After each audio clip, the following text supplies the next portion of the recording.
Kejadian pasal 8 ayat 1-22 dengan judul perikop air bah surut.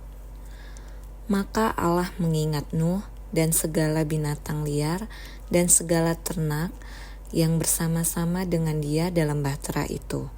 Dan Allah membuat angin menghembus melalui bumi sehingga air itu turun. Ditutuplah mata-mata air samudra raya serta tingkap-tingkap di langit, dan berhentilah hujan lebat dari langit.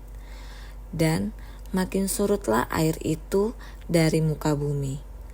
Demikianlah berkurang air itu sesudah 150 hari. Dalam bulan yang ketujuh, pada hari yang ke-17 bulan itu, terkandaslah bahtera itu pada pegunungan Ararat. Sampai bulan yang ke-10 makin berkuranglah air itu. Dalam bulan yang ke-10, pada tanggal 1 bulan itu, tampaklah puncak-puncak gunung. Sesudah lewat 40 hari, maka Nuh membuka tingkap yang dibuatnya pada bahtera itu. Lalu ia melepaskan seekor burung gagak, dan burung itu terbang pulang pergi, sampai air itu menjadi kering dari atas bumi.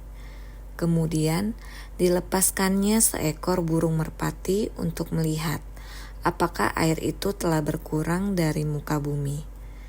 Tetapi burung merpati itu tidak mendapat tempat tumpuan kakinya, dan pulanglah ia kembali mendapatkan Nuh ke dalam bahtera itu, karena di seluruh bumi masih ada air. Lalu Nuh mengulurkan tangannya, ditangkapnya burung itu dan dibawanya masuk ke dalam bahtera. Ia menunggu 7 hari lagi, kemudian dilepaskannya pula burung merpati itu dari bahtera. Menjelang waktu senja, pulanglah burung merpati itu mendapatkan Nuh, dan pada paruhnya dibawanya sehelai daun zaitun yang segar. Dari situlah diketahui Nuh bahwa air itu telah berkurang dari atas bumi. Selanjutnya ditunggunya pula 7 hari lagi. Kemudian dilepaskannya burung merpati itu, tetapi burung itu tidak kembali lagi kepadanya.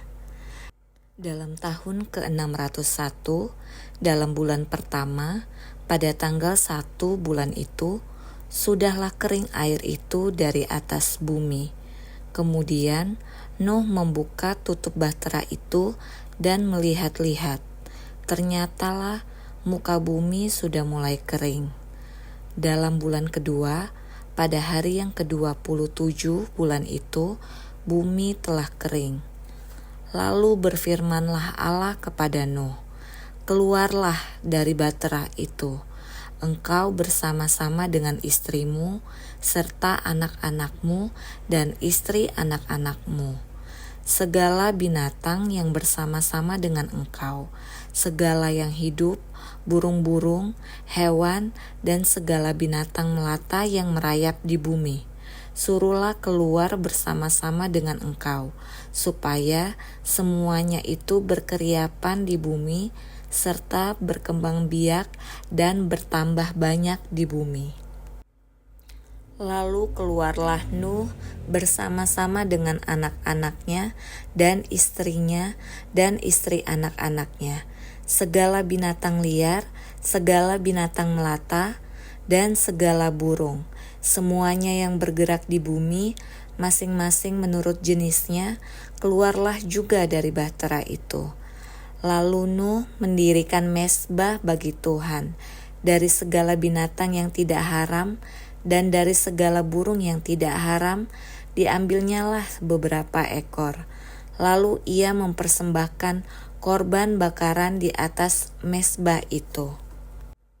Ketika Tuhan mencium persembahan yang harum itu, berfirmanlah Tuhan dalam hatinya, "Aku takkan mengutuk bumi ini lagi karena manusia, sekalipun yang ditimbulkan hatinya adalah jahat dari sejak kecilnya, dan aku takkan membinasakan lagi segala yang hidup seperti yang telah kulakukan. Selama bumi masih ada, takkan berhenti-henti musim menabur dan menuai, dingin dan panas, kemarau dan hujan, siang dan malam. Kejadian pasal 9 ayat 1-17 dengan judul perikop Perjanjian Allah dengan Nuh.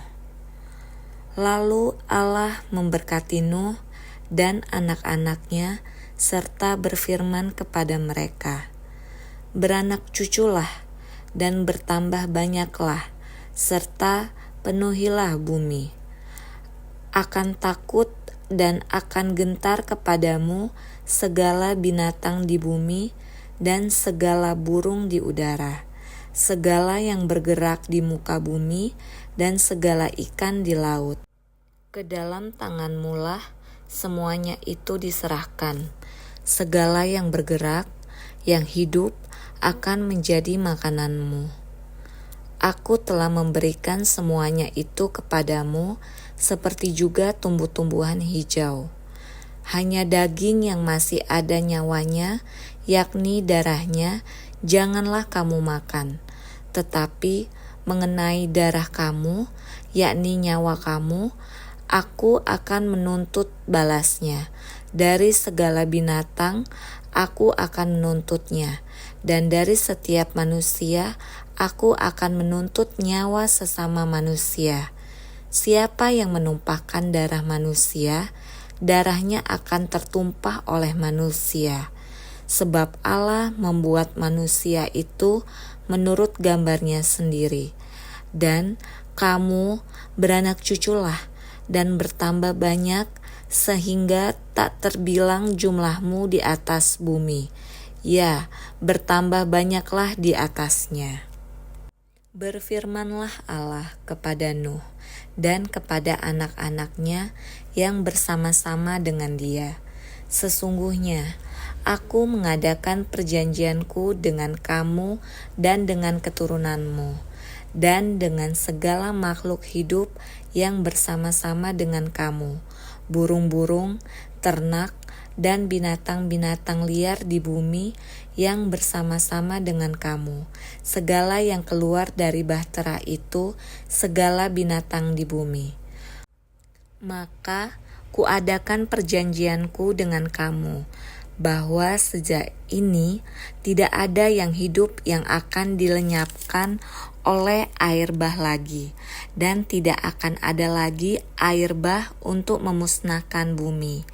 Dan Allah berfirman, inilah tanda perjanjian yang kuadakan antara aku dan kamu, serta segala makhluk yang hidup yang bersama-sama dengan kamu, turun-temurun untuk selama-lamanya. Busurku kutaruh di awan, supaya itu menjadi tanda perjanjian antara aku dan bumi. Apabila kemudian kudatangkan awan di atas bumi dan busur itu tampak di awan, maka aku akan mengingat perjanjianku yang telah ada antara aku dan kamu serta segala makhluk yang hidup, segala yang bernyawa, sehingga segenap air tidak lagi menjadi air bah untuk memusnahkan segala yang hidup. Jika busur itu ada di awan, maka aku akan melihatnya, sehingga aku mengingat perjanjianku yang kekal antara Allah dan segala makhluk yang hidup, segala makhluk yang ada di bumi. Berfirmanlah Allah kepada Nuh, inilah tanda perjanjian yang kuadakan antara aku dan segala makhluk yang ada di bumi. Kejadian pasal 9 ayat 18-29 dengan judul perikop Nuh dan anak-anaknya.